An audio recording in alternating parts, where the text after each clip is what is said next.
My blood be ink. Episode 6. Exhibition.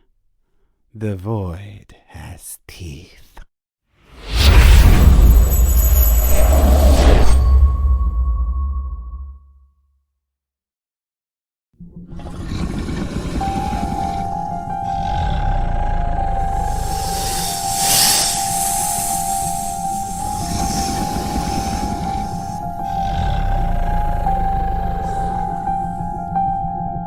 We are witnessing something unprecedented.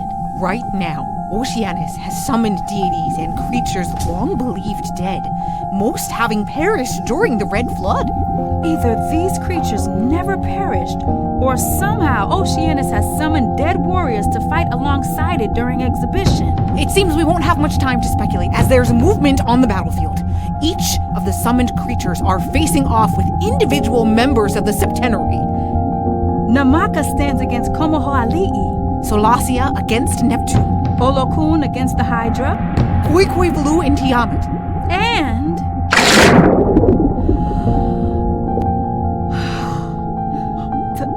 the demon vortex, Charybdis, has seemingly swallowed Susanoo whole. Francesca, have you been able to find Mannanan? I haven't.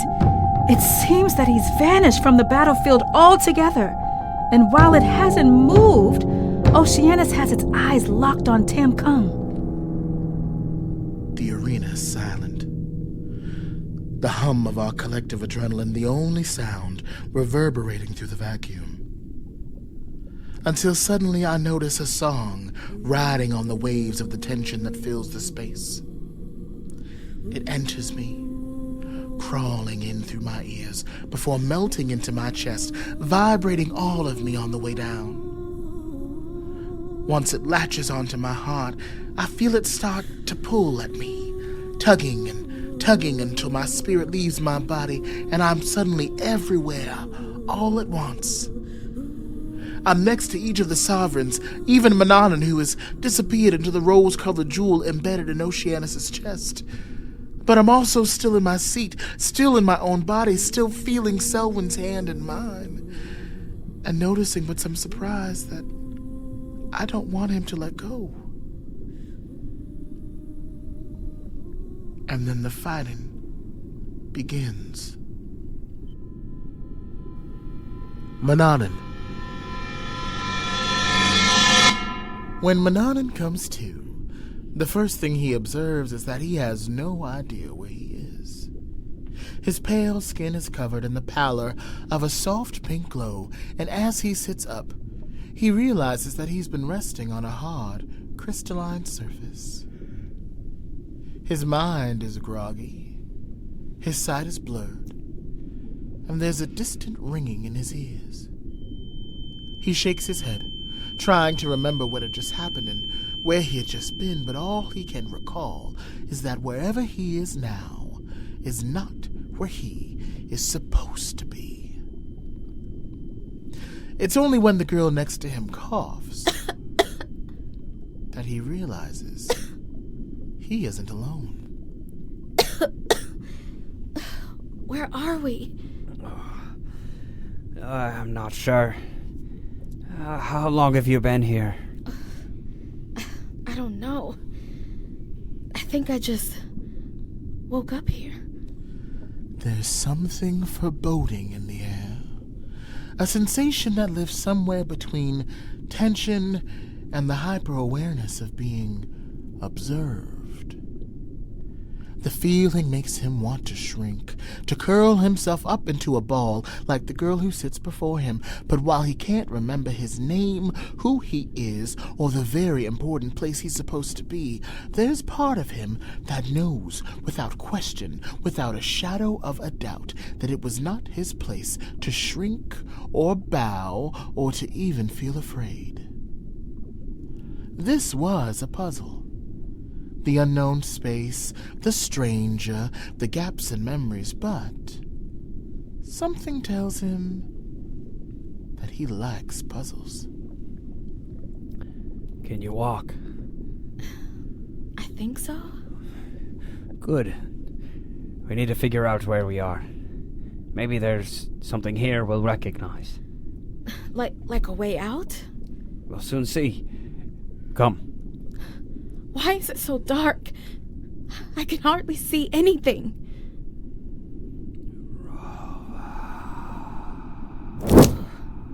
That light is so pretty. Did you know you could do that? I certainly do now.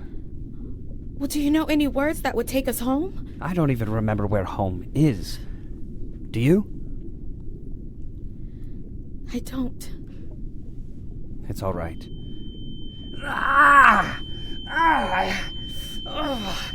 Can you hear that? Hear what? That sound! I don't. I'm sorry.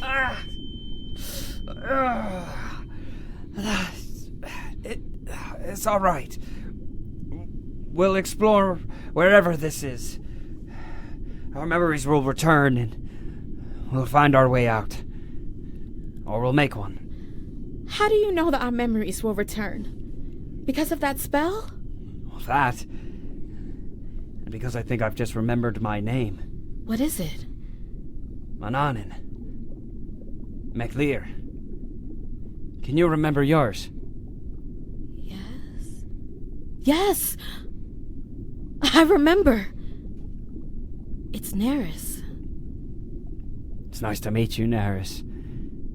Why don't we find our way out of here? Solacia. At the top of the arena, Solacia exits her chariot and stands face to face with the man once joined to her in holy matrimony. She can't help but notice that for someone long dead, his chest is as broad as it had been in life. The cables of muscles that form his massive arms are as thick as ever, and somehow his raven hair flows with a majesty she envies. She sees how proud and fierce his eyes remain as they reflect the golden gleam of his crown. It's honestly quite annoying. Shit. Good to see you too. The time for our glorious return is upon us at last. Hello, Neptune. Hello, my love. You look as ravishing as always. You certainly look alive. What do you want? You were owed a gift after all this time. Not sure how much of a gift you are, considering the sender. I'm not part of Oceanus' petty crusade. I'm here for you. Oh, then you've made your sojourn in vain. I'm doing quite well. Are you, my love? You look a little bit tense. Don't start with me, Neptune. I'm simply making an observation. I've always said between the whip and pulling the chariot, it all just goes right up to your shoulders. Is that so? I can work it out for you if you'd like. You used to love it when I... Half a second ago, you were a floating tentacle. No, thank you on the massage. That's just like you. Always caught up in the past. Half a second. Yes, but who am I right now?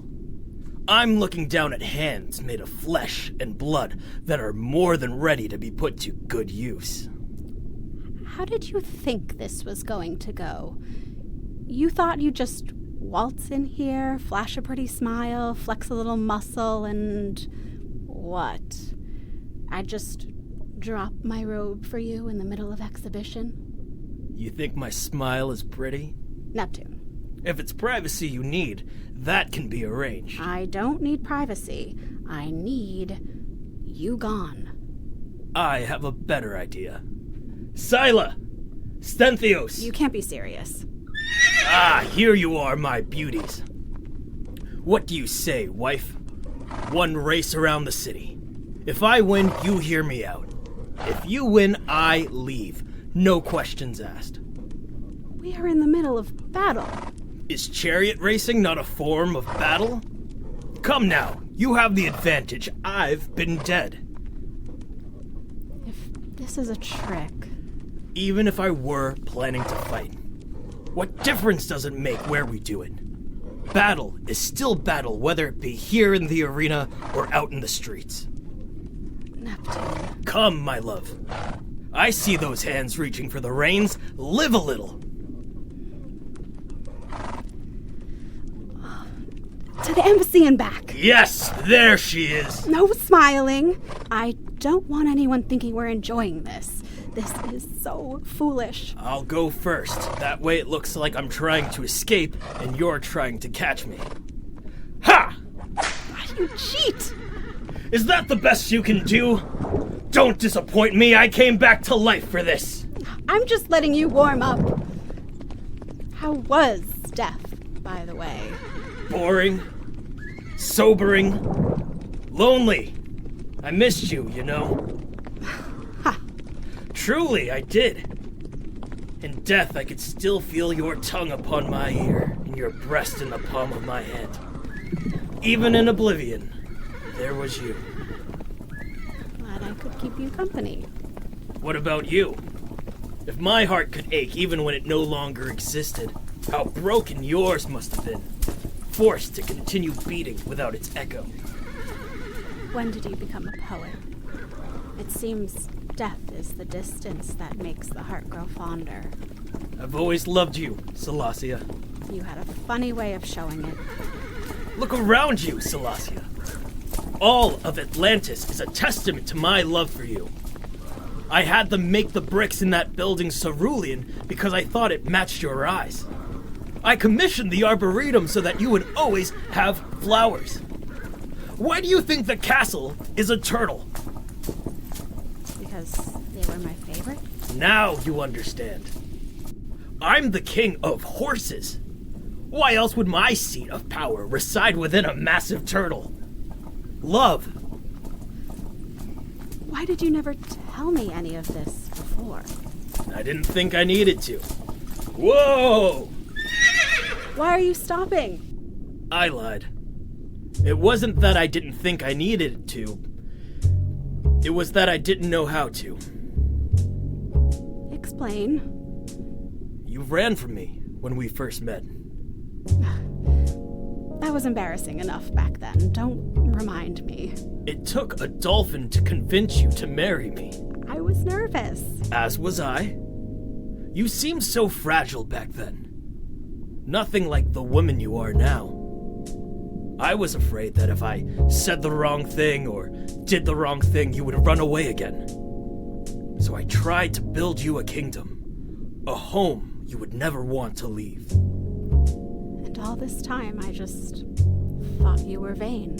I was. I am. But just because I loved myself didn't mean I couldn't love you as well. I loved you then, Solacia, and I love you now. What do you want me to do with that, Neptune? Just receive it.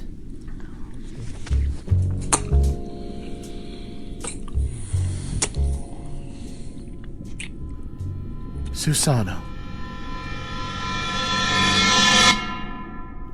Good evening, sea denizens. I'm Geneva Oceanspray. And I'm Francesca Blackwater. We come to you tonight with an exclusive from King of Tsunamis and Guardian of the Veil himself. That's right. As part of Behind the Throne, a convocation special, we're getting up close and personal with each of the sovereigns about their lives before assuming the throne, along with the realities of ruling over the sea. Lord Susanoo, thank you so much for being here with us tonight.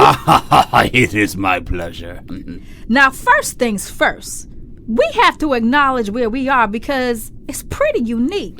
Is it really? Well, we are in a tavern, and while under normal conditions it would be seen as a commonplace, we don't often conduct interviews with someone of your stature in places like these. Maybe you should. Nothing loosens a man's tongue like some good libations. I guarantee all your interviews would be a lot more revealing. That's certainly true. Can we test that theory on you? The other sovereigns would not like it. But if you drink with me, we can see who will break fast. I'll take that offer. Francesca, are you in? You're so bad. One of us has to stay sober and keep this conversation on track. No, of course, you're so right. That's why you're the professional. But truly, Lord Susanoo, why here? Why this location? What significance does it hold for you? What was that? What was what? Nothing. I just thought I felt something. What was your question again? Yes, why this location? I do not know that I have thought that deeply about it. It is a place to relax. A place to commune with friends and community. It is a place where anyone of any station can come and be. Here, you can be too loud, too close, too loose, too open, too revealed, and instead of shame, everyone in the room reflects it all right back. Then, you return and do it all again the next day. It is a place to be free. I can imagine that freedom becomes complex when you're a sovereign. As a leader, you have more freedom than anyone. But in some ways, you're less free than us all. Is that why you seek out spaces like this? You waste no time. I like you. Yes, I suppose that is true. We have power and we have authority. But I do not think that is the same as freedom. You had an entire life before the formation of the septenary. Was it different then? Were you more free before accepting the responsibility of becoming a sovereign? Before. We have been at this so long now. It is sometimes hard to remember the me that I was before I became the me that I am. But as hazy as that time feels, I do not think I remember being more liberated than now. Really? And why is that? I do not know. I think I mostly remember the desire to be free. The yearning of it. I was young, I was reckless, and I remember I just wanted to feel like I could do anything. What was stopping you? Leviathans are not often born. Usually, we are made, and we are made to serve a purpose. We exist in the world, and immediately we have a title and responsibility. Make sure the sun rises. Make sure the birds sing. Make sure the dead make it home safely. Make sure the world keeps on spinning. It is do, but do not explore. Lead, but never wonder. Create, but never taste. I think it is why so many of us get in so much trouble. We push back against the responsibilities that bind us, and maybe we flirt a little too much, or war a little too much. And maybe we make fools of ourselves just a little too much. But how can we expect the divine to know moderation? But soon, you get old enough and you learn where and when and how you can be free enough to still be Susanoo, without having to compromise the dignity of the king of tsunamis. So eloquently stated. I have often wondered which was deadlier, my sword or my tongue. I can only imagine. Why don't we spend some time talking about some of the missteps of your younger years? Must we? I am sure my exploits have been well documented. That may be true, but that doesn't mean you don't have to answer for them, right? Excuse me? What is it, Sovereign? Something is wrong. What is that song? Slow down on those libations, Your Majesty. Hold on for just a little bit longer. Now, we were about to discuss some of the more standout moments of your past. Moments you seem to want to recontextualize as manifestations of your desire to push back against the responsibilities you came into the world to uphold. Is that right? What is this? We know the Red Flood to have been a particularly violent time in the world's history, especially for those of us under the sea, and most of the septenary contributed quite a bit to that bloodiness. But we pulled some records, and I'm not sure if you know this, we were fascinated to discover it ourselves. But did you know that you have the highest kill count of any sovereign? Only Neptune himself came close to the devastation you wrought. Any thoughts on that? Were you aware of this metric? We are done. Not just yet. Is it true that you were banned from the heavens? Is it true that you brought pestilence and disease into several parts of the world? Is it true that you committed each of the 8 heavenly sins?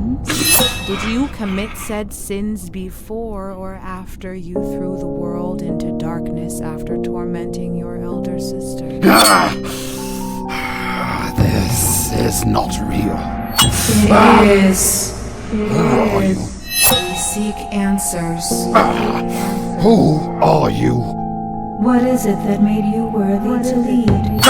Why is it that you were chosen? You who filled the world with blood. Who are you? We are the vortex. We are the life made from darkness. We are the void. The void has teeth.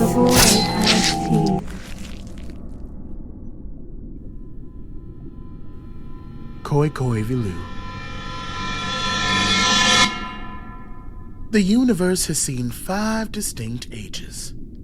The Celestial Age, a time before time when wars between angels and the Maret raged across the cosmos. The Age of Divinity, a near-utopic period when the dragons still called this plane home. During the Age of Lilith, the entire world put their differences aside to defeat the mother of monsters. There was the idyllic Age of Order, when the Magi ruled supreme for over 1,000 years. And the current Age of Shadows, a time defined by the Magi's fall, the brutality and genocidal tendencies of the Hellhounds, and unprecedented division and unrest among the Moon-Blessed. Mannanan and Namaka are the youngest of the septenary, born during the Age of Shadows. Solacia, Susanoo, and Tamkung are a few centuries older, having emerged in the Age of Order. Only Olokun and Koi Koi Vilu had lived during the Age of Divinity, and only the dragon had been there when it began.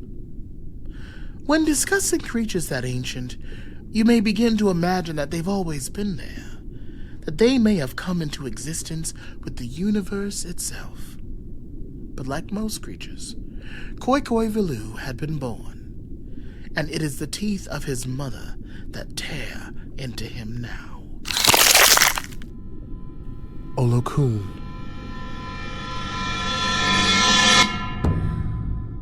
Olokun is devastation incarnate. He's in that rare flow state where every instinct is perfect, every move expertly timed, every blow masterfully executed. Though the beast attacks her with all 7 heads at once, she barely breaks a sweat. The Hydra rears its head, but Olokun simply waits, focusing his energy into his trident, folding and condensing it until it crackles with golden light. He waits. Routes of escape vanishing with every second that passes, but still, she bides her time.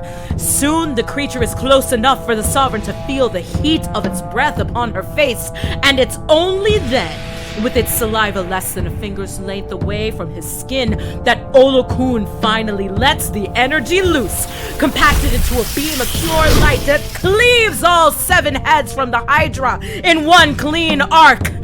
Its body lands on the arena stage with a thud, its exposed neck charred and hissing. But Olokun barely notices, for she's already gone off to rally the other sovereigns to take victory in each of their intimate skirmishes. Oceanus roars in frustration as the crowds cheer, proud of the sovereign that rules over convocation. But Olokun doesn't feel prideful. He feels affirmed. She humbly accepts the praise, knowing that she served them all well, that he had been the well of strength from upon which they all drew.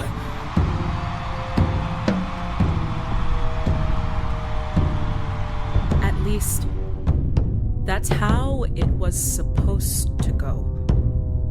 Instead, Olokun faces the very much alive Hydra and watches as his right leg drifts away through the floating cloud of his own blood and into one of the beast's many mouths. Mannanan. Mannanan was starting to wonder if he'd been a bit overconfident. He had been walking with Neris for almost an hour, but they were no closer to finding an escape than they were to accessing more of their memories. And that damn ringing kept going in and out, the pitch of it feeling like an arrow moving slowly through his head. But he had to be strong for the girl.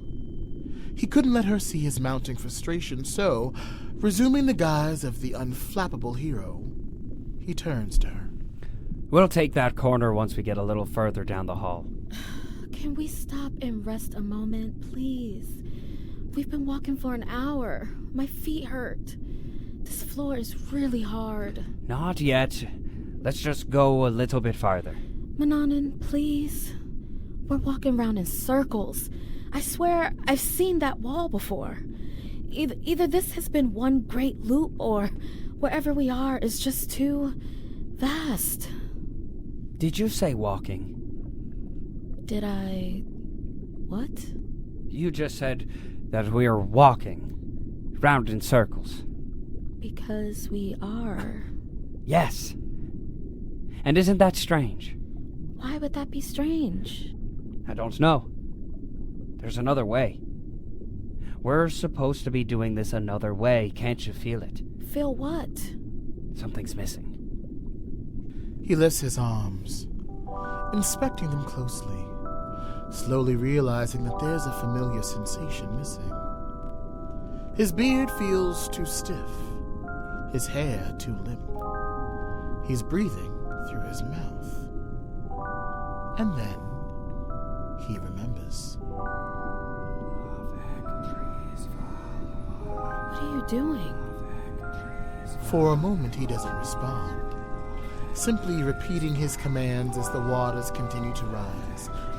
As he feels it caress his skin, he feels more and more himself, more and more alive.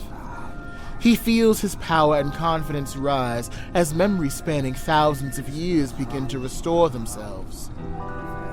But for all that he regains, Neris becomes more terrified. The water is up to her chest and she still doesn't seem to remember it, still doesn't seem to feel embraced by it. She panics, thinking she may drown, and once she starts to scream, Mannanan wonders if she just might. Help me! Please! I won't be able to breathe! Please stop!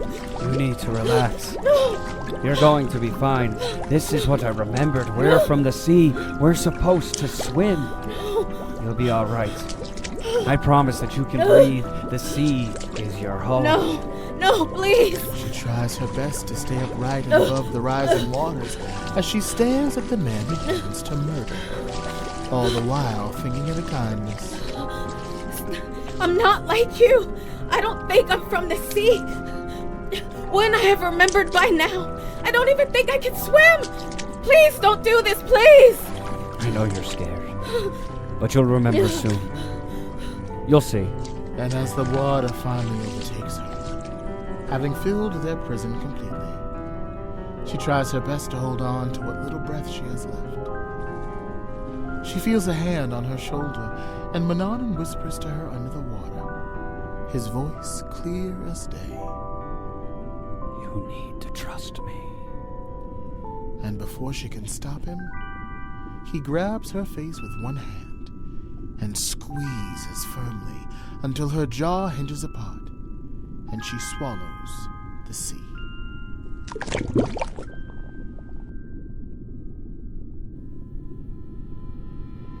Namaka. One of the privileges of divinity, particularly for those with dominion over the sea, is a potent and unwavering homeostasis. The seas may lurch, but your center of gravity stays intact. The waters boil, but you don't break a sweat. However, as Namaka looks at Kamohoali'i, she feels the rare sensation of her blood running cold. You are dead. While her statement seems bold and sounds declaratory, there's a hint of a question hidden away in the sharp edges of it. And Kamohoali'i knows her well enough to know that. He opens his mouth, but she doesn't want to hear him speak. There's already the faint echo of a haunting melody that has crept in and turned the cold in her veins to ice. A single word from him would shatter her. So instead of listening, she chooses that which she knows best, that which is the familiar path for all the emotionally unmoored. Violence. Susanoo. The tavern still stands, but there's a wrongness about it. An opaqueness that makes it seem more suited to be a mirage in the desert than an underwater site for an interview. But as Susanoo peers more closely, he realizes that the room isn't transparent. It's spinning. It spins so fast it seems still, but every few seconds there's a disruption, a skipping that distorts the image before it rights itself back again. We are the vortex. We are the void. The void has teeth. Geneva and Francesca haven't lost their smiles, but where earlier there was a twinkling in their eyes, there is now only darkness. Fragments of the void they now claim to be. Each time they raise a hand, a blade flies across the room to leave a thin trail of blood along Susanoo's skin. We are the void. The void has teeth. Susanoo reaches for his sword, but his arms tremble. Some of the blades have cut into his muscle.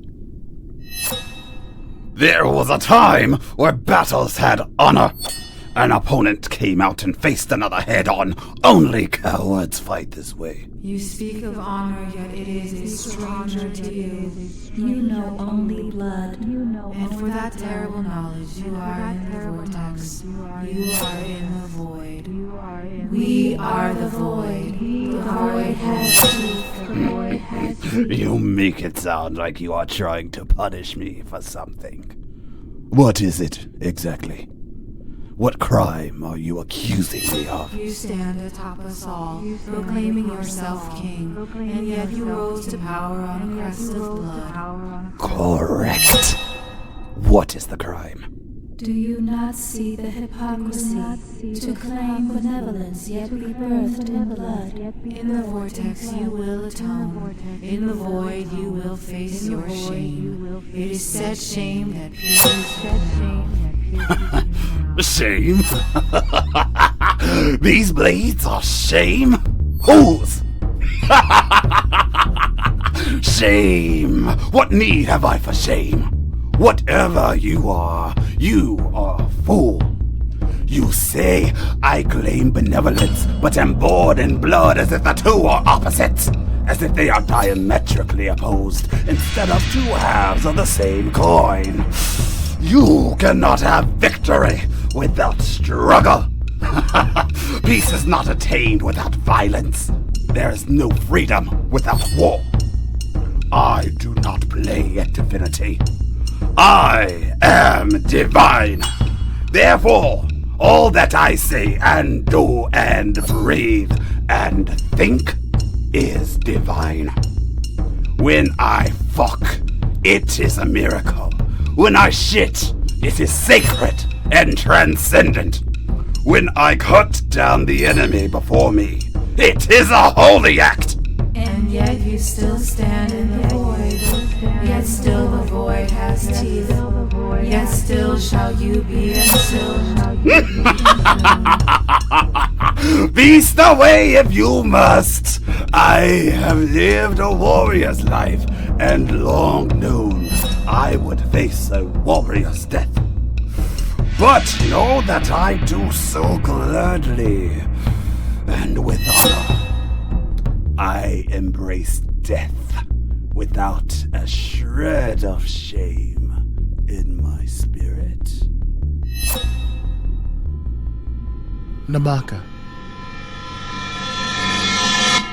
Kamahoali'i frowns as he draws 2 spears from the harness on his back and meets the wild blows of Namaka's club. The sound of wood striking against wood leaves a pitched echo in the sea.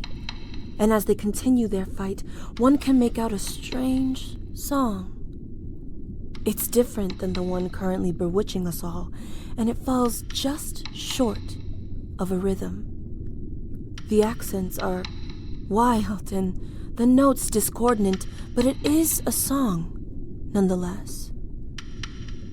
In that song, Namaka hears the echoes of her greatest shame and finds that she is caught in a paradox. The longer she fights, the louder and more clear the song will become.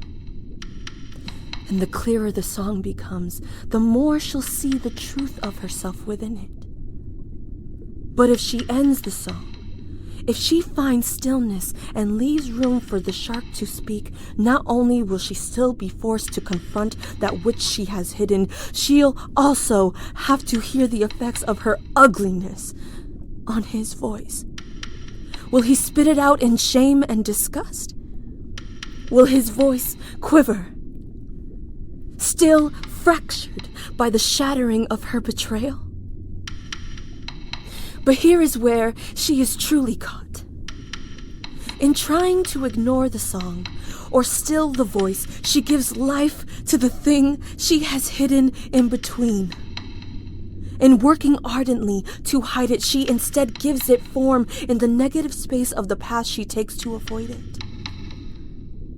Maybe, she thinks, the only choice is to drown out the song altogether.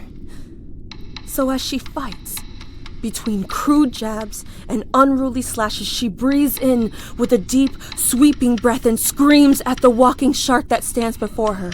She screams and screams, the cry piercing, dangerously loud, and impossibly far-reaching. She screams, hoping that the tremors of sound that move through her body will somehow purge it.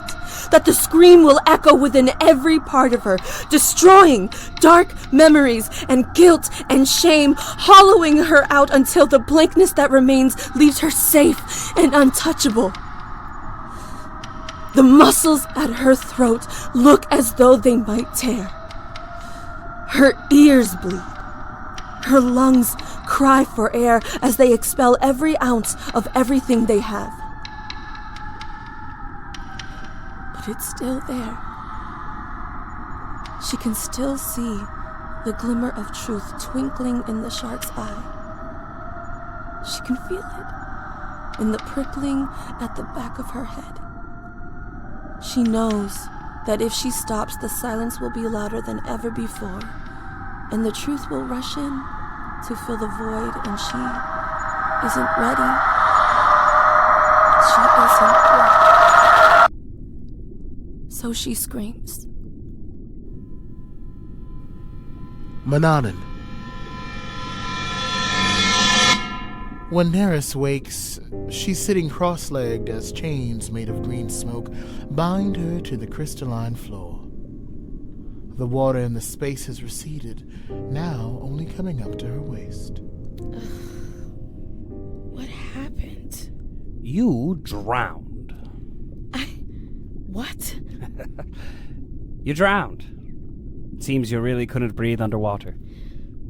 But that's what I told you. Why didn't you believe me? Firstly, because I really did think my hypothesis was true. Second, because I think I've got all my memories back, and the Neris I know is not to be trusted. You know me? I certainly thought I did. Though in fairness, I've never seen your face. And now, what I can't decide is if you're simply the Neris I know who is putting on a masterful performance, the Neris I know that somehow was affected by whatever it was that brought me here and just hasn't found a way to recover yet, or you could simply be a girl unfortunately named. But the last option is filled with a bit too many coincidences to seem possible. So which is it? Are you damaged or lying? Please. All I remember is waking up here. I don't remember anything from before. But that's not true, is it? It is. But you told me your name was Neris.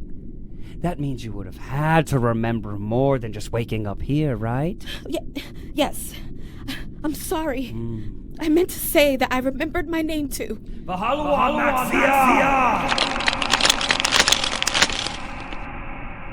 throne of ice? You really did get more of your memories back if you remember spells like that. I have indeed. Turns out I'm one of the 7 sovereigns of the sea. Isn't that lucky? And my job on the Septenary is to keep Atlantis safe. That's a job that has quite a few moving parts to it, as I'm sure you can imagine. But I do have one favorite duty. You see, most of my job deals with threats from the outside world. Their destructive and pollutant technologies, their hungry, watchful eyes.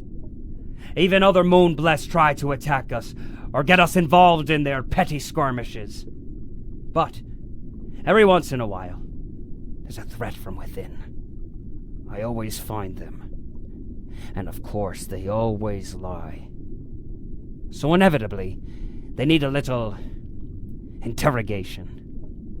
And let me tell you, Neris, I've put in my 10,000 hours. Honestly, it's been a lot more than that. And even if it were 1,000,000 hours, that would only be a little more than a century, and what's a century to a god?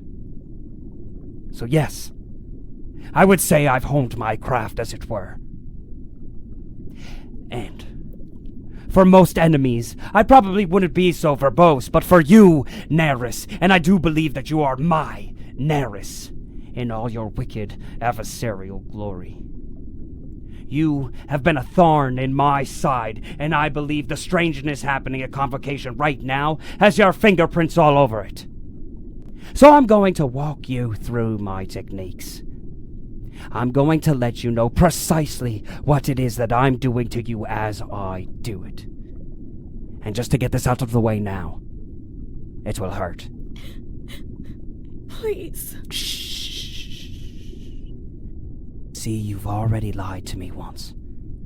We haven't even formed a foundation of trust. That means I can't believe anything that you say right now. You understand? So first, we're going to play some games. I'll enjoy them more than you will. But there'll be games nonetheless. And these games are all about you getting to know me, and me teaching you the rules. And it's only until I believe you truly understand the rules of this game that I'll start asking you questions once more. Do you understand? Please. I promise you, I'm not lying. I'm not your enemy. I'm just me. I'm just me, and I don't know who that is, but I know it's not who you think I am. I'm not her. I'm just me. I'm just me. You see, this is why the games are so important. I asked you a question that you still haven't answered.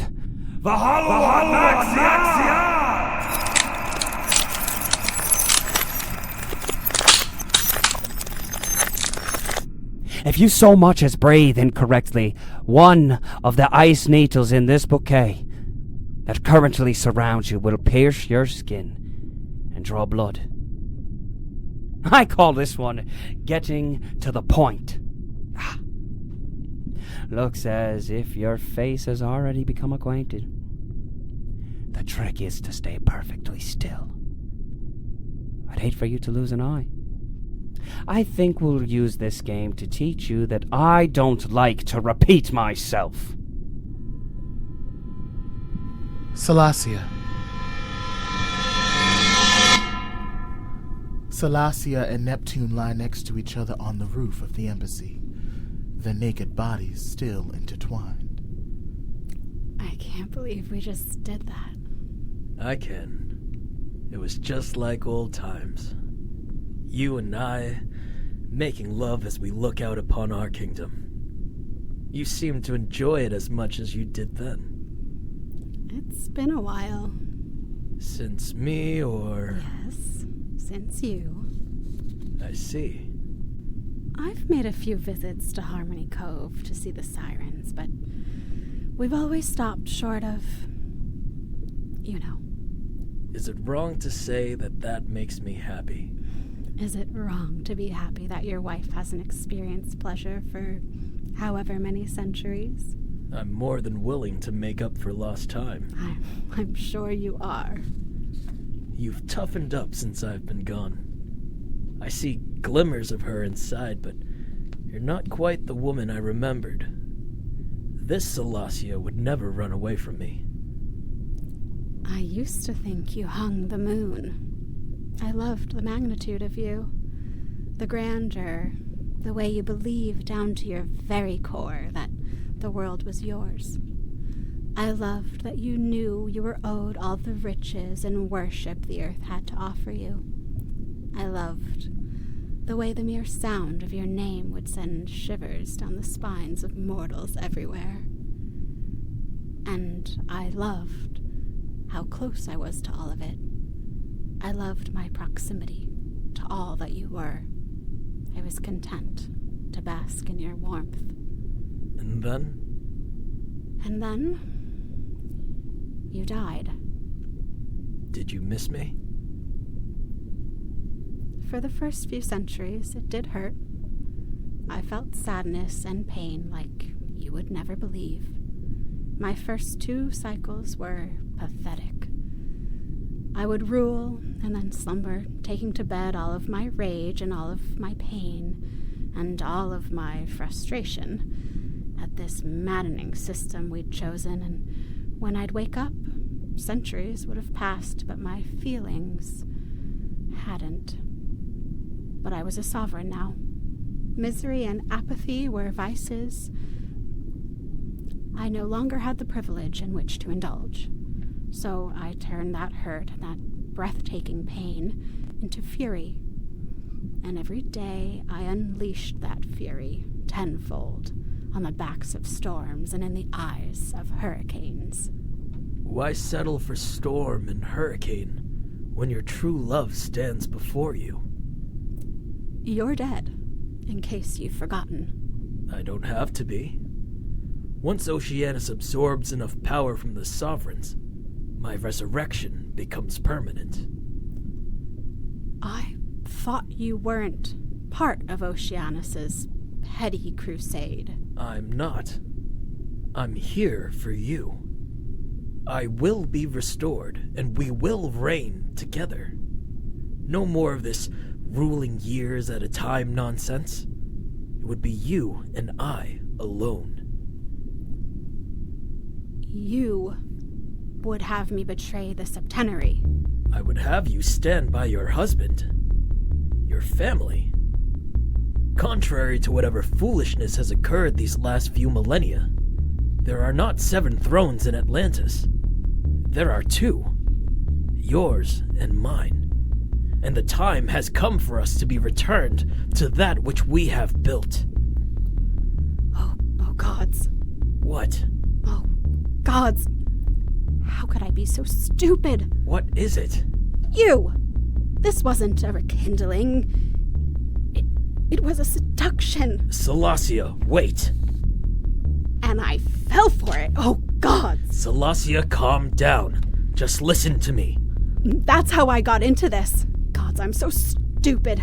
The septenary is out there fighting, and here I am like some adult little girl letting a man talk me out of my skirts on a rooftop in the middle of a war. The sovereigns are not your kin. They're not even the family you have chosen. You are a motley assortment of deities from around the globe thrown together haphazardly and forced to rule between naps. Think, Solacia. I know you better than anyone in this world, and love you more than all of them combined ever could, and I know that you feel the same. You know nothing of how I feel, and you know nothing of the sovereigns. I know that you owe them nothing. I know that you can never truly trust them. They are not us. They will never be us. A few centuries after you died, I began to notice things. Tamkung made the oceans cleaner. Mannanan had preserved the security of Atlantis and developed incredible technology. Susanoo had somehow held back beasts from the abyss, and that silly little girl had somehow quelled dispute after dispute and preserved our authority. I learned from Olokun and the dragon and found myself fighting to earn their respect, and somehow this foolish plan, this inane stratagem that forced us to remove ourselves from the world was working. I fought more freely in exhibitions, leaving my back exposed, choosing the riskier path, following someone else's orders altogether, when it was my life at stake, and I did so because I had never felt safer. And when it was finally time to slumber once more, I started to do so with peace. Something I never knew with you. Because for all your loquacious seductions and kingdoms built in my name, you were a war-mongering tyrant. It seems time has addled your memory. Quite the opposite. It's made the past crystal clear. You fought not for territory or to defend our nation, but because you wanted blood. Because you only felt alive when you were dealing death. And you were my queen. I did not hold you hostage. You stood right beside me on each and every battlefield. If I was a tyrant, then what does that make my right hand? You're right. I was right there with you. Maybe I was just as wretched as you were. But I have grown and seen what real leadership and real power looks like. I am ashamed of the version of myself that had loved you. Embarrassed of the me that tried to survive, shivering in the cold of your shadow by imagining that you were the sun. You are testing the uppermost limits of my patience. You say that I mean nothing to you, that your feelings have long since expired, that I was a horrible, warmongering husband, and yet you carry a memory of me upon your hip. I gave you that whip. The same whip I'm sure you used to summon the storms and hurricanes you say are the hurt and pain you feel for losing me, transformed into fury. Look at you, my love. Look how hard you've made yourself. And for what?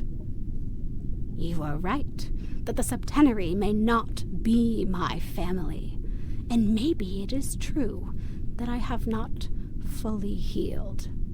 But I think you've made me see that those are both consequences of choices I have made.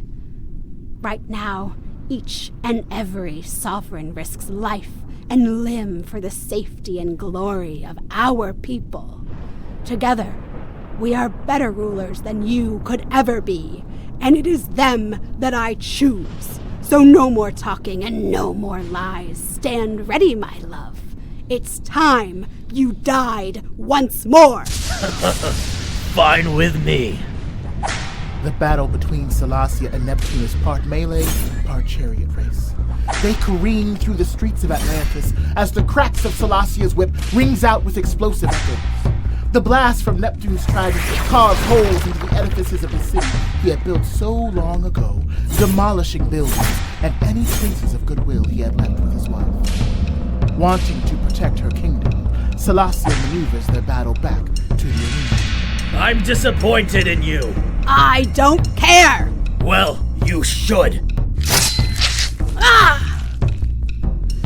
From the moment you began speaking, I've been waiting. Waiting for the real you to arrive.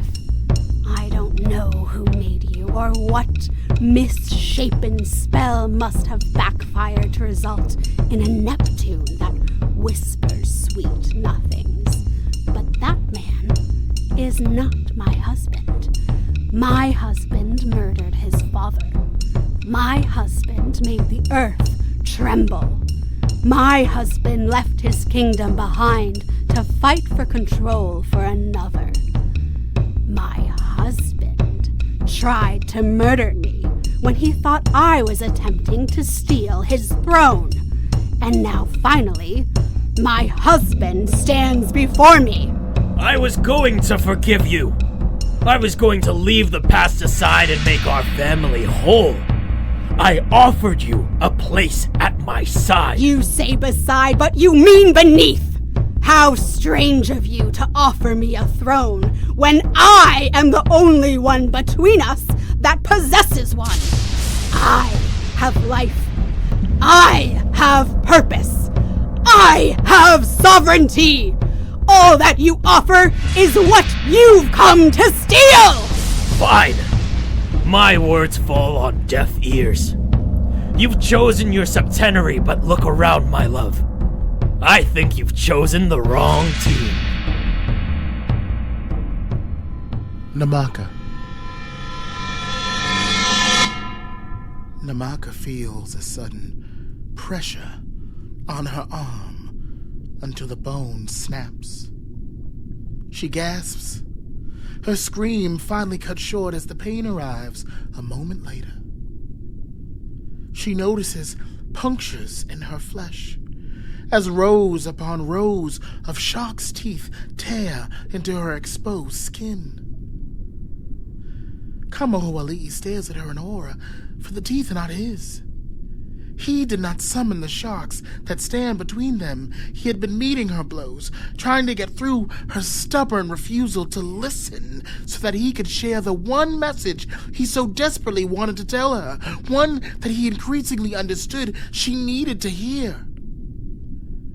But she was fierce, as she always had been, and he couldn't break through. Once she began to scream, he could only watch as her eyes grew wild, and her warrior's grin turned feral. He could only bear witness as the blood leaked from her ears and into the sea like slow-moving, shadowy ink before transforming into the great white sharks that fed on her now in a frenzy. She's too preoccupied with being consumed to fight back, having chosen to be swallowed up by her guilt rather than forced to confront it. So Kamahoali sheathes his spears.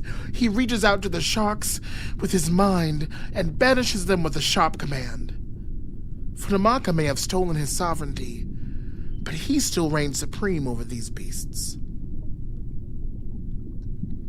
As the sharks vanish, he sits behind her, prying the Leomano from her bloodied fingers before laying it next to her, smiling to himself as he notices that the teeth studded throughout the wood are his, the very same one she'd plucked from his head when she'd killed him all those centuries ago.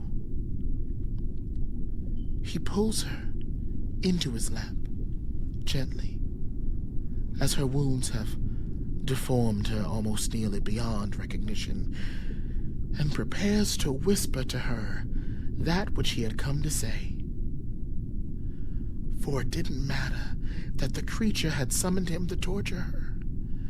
It didn't matter that she had insisted on torturing herself instead. He would never hurt her.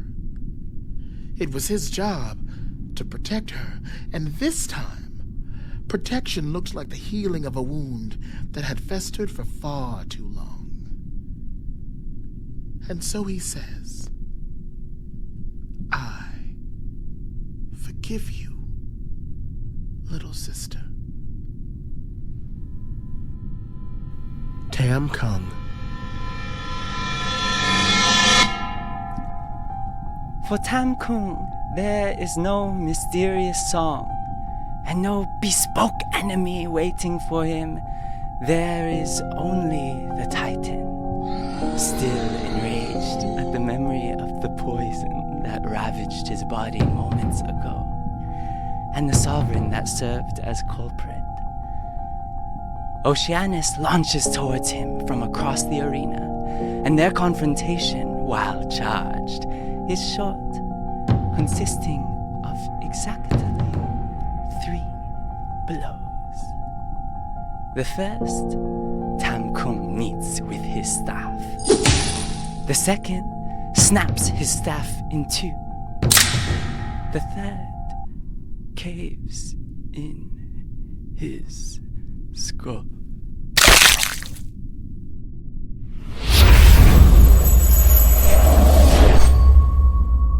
My Blood the Ink is a production of Akeem's Alchemy. Episode 6, The Void Has Teeth, was written and directed by J.Cottle. It features original compositions by Miguel Landestoy, sound design by J.Cottle and Anna Drummond, studio engineering by Tom Nikiper and Carlos Curry, and editing by Lucy Little.